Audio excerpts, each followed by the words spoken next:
Definitely, the property market is going through a consolidation, and I believe that that is better for the longer term. It will become more sustainable.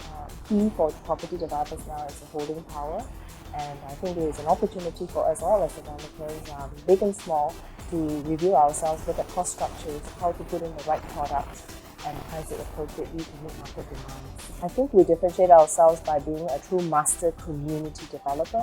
We do not only build homes or houses, we actually build communities. We build, own and operate in the townships that we build and develop. So we feel that that is very sustainable and differentiated because we do not regard our buyers as a buyer, but we are co-investors because we are still an investor in the township or the location that they buy. So in that sense, we believe that business model will build trust over the years and make it very sustainable.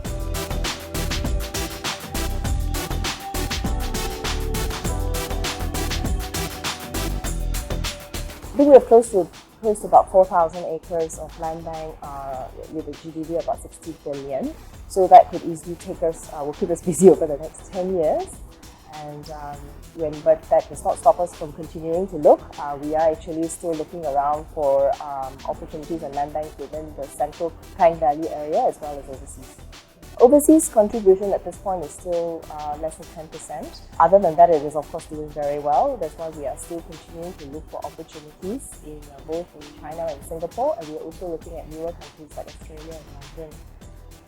We hope to, of course, over the next 3 to 5 years, have overseas contribution coming up to about 30% of our overall profits. It is encouraging to know that the government is actually looking at the different ways of assisting the property industry, whether it be to help the first-time home buyers, whether the schemes of like my first home scheme, deposit scheme, or rent-to-live schemes, or using ETF, as well as the money lending.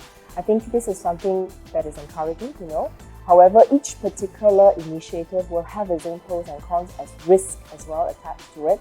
So specifically for the money lending, I think it will be important to hear what the government has in terms of what are the details attached to it, because I'm sure that it will be in a balanced perspective, weighing both the costs and benefits of it basically. However, I think as developers, our main core business is actually in developing. So having an option on that is good, but I think we need to assess also how to manage the risk attached to money lending.